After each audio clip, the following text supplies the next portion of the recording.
Stand by for action.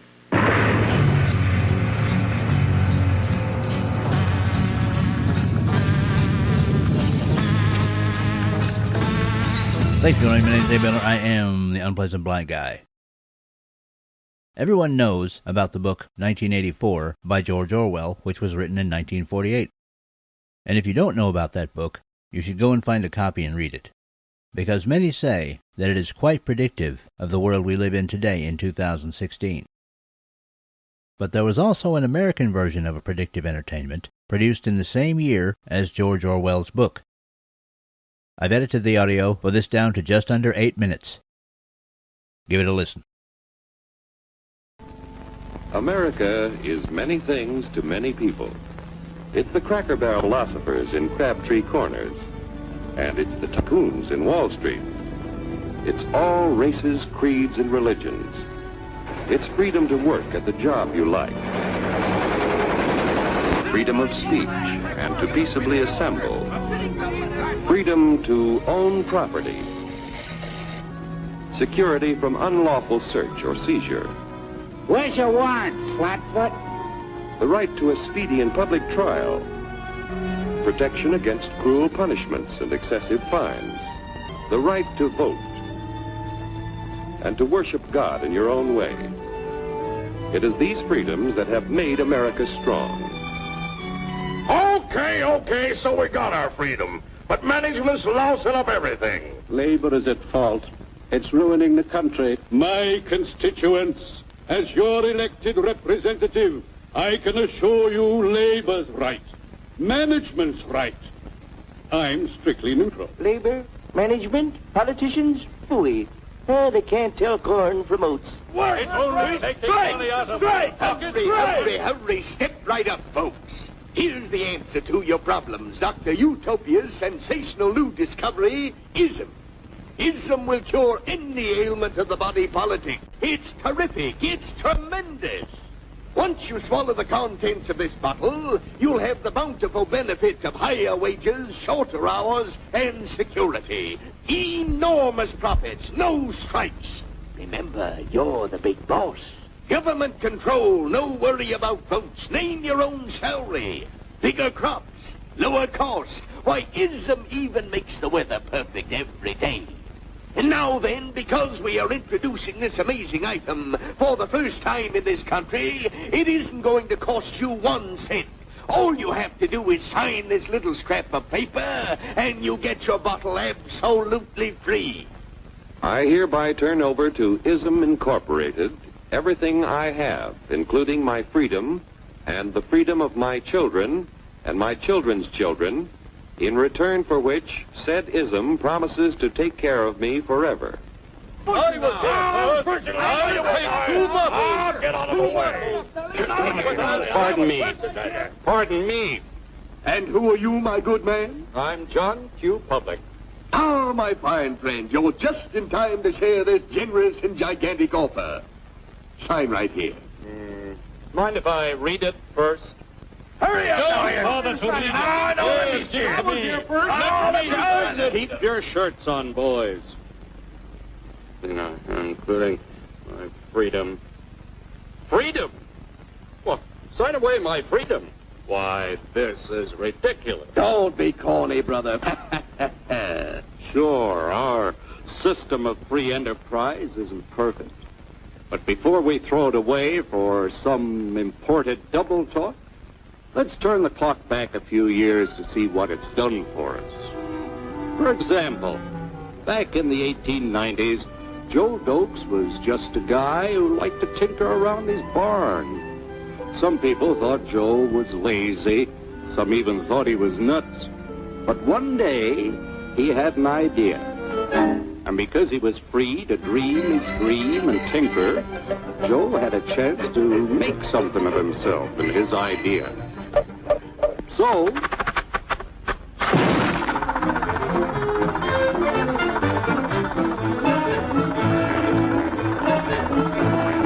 of course, some people didn't think so much of Joe's idea. But that didn't stop him. So Joe got some money from young Aunt Minnie and Uncle Angus and Grandpappy and Mr. Titus. When Joe's friends and relatives used their savings to help him buy tools and property, they were capitalists. Don't blush, folks. It's nothing to be ashamed of. Now, naturally, Joe needed some help. So he hired Willie Lumpkin, who was out of work anyway, and before long, Willie had the know-how and became skilled labor. Because capital, management, and labor worked together, Joe's idea grew. It grew and did things even he never dreamed of. And remember, this is a story of only one industry. There are thousands more scattered all over the United States whose history of development is pretty much the same. Why, even in the Depression, our wages bought more food, clothing, travel, and entertainment than the wages of any other people in the world. That's just a sample of the things the capitalistic system has given us in only 160 years. Before signing up, you boys ought to try a little taste of Dr. Ism's formula to see what you'd get in exchange for your freedom. Go ahead, try it.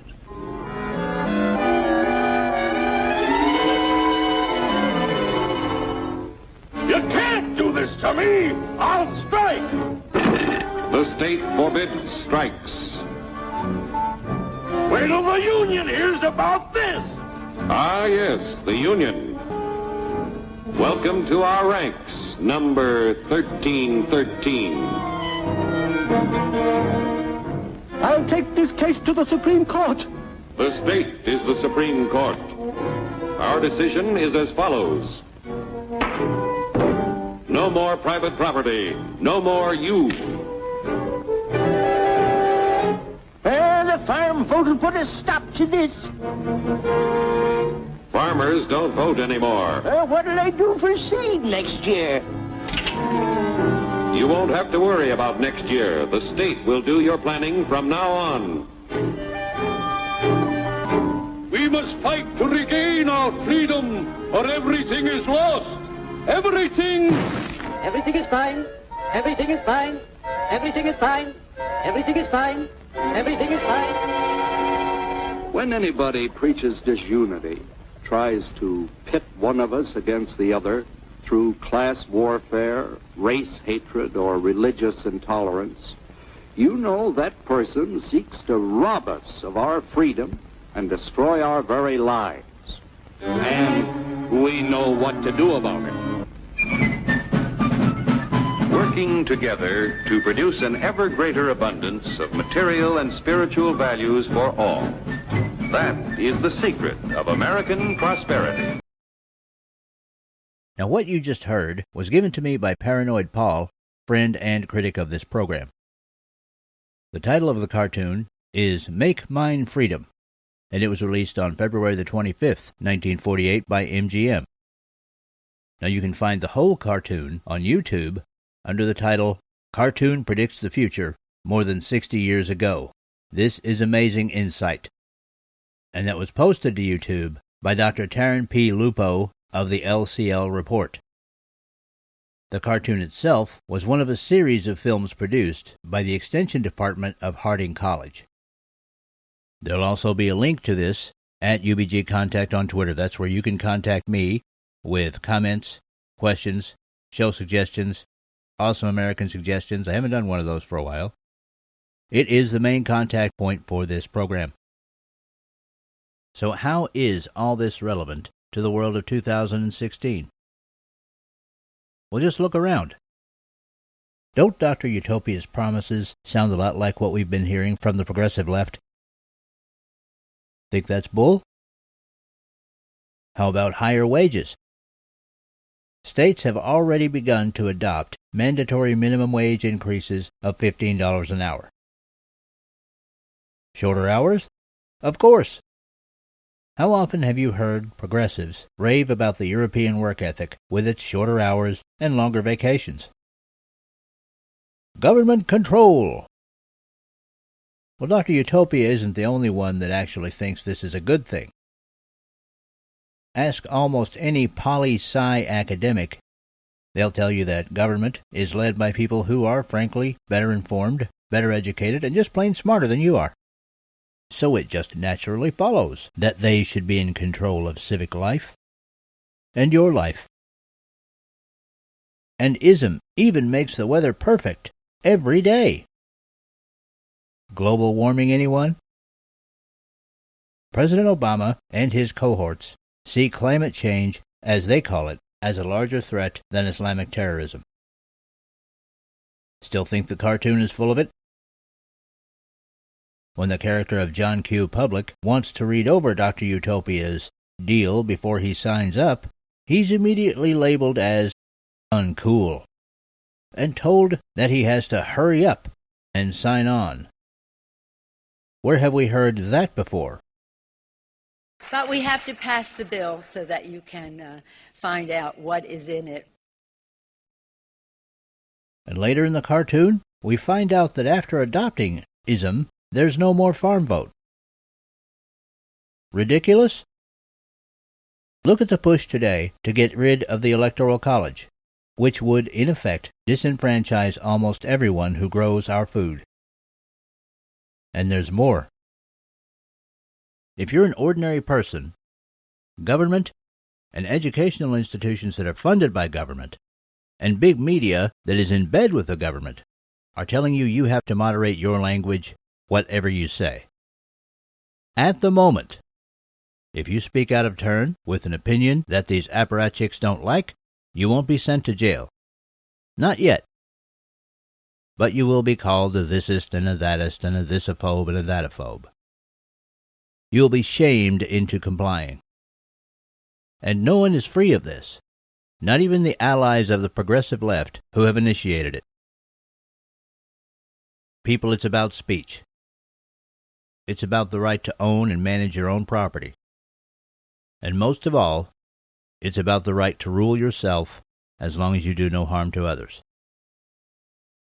The original American idea was built on those fundamentals. But today there are so many people who want to turn that around through isms, like multiculturalism and socialism and collectivism, so that you, the individual, does not run the government, but that government runs you. If you're one of the people out there trying to convince electors to vote Hillary Clinton, or if you're one of the people taking a paycheck to break the tradition of a peaceful transfer of power in the United States of America, consider what you're doing. You're not just doing harm to evil Republicans, or the rich, or any of those that you've been told are your enemy. In the end, you're doing the most harm to yourself. Think about it. And that's it for this time. I appreciate each and every one of you. Thank you for listening, and may your God go with you. Goodbye. The Unpleasant Blind Guy is copyright 2016 Anno Domini.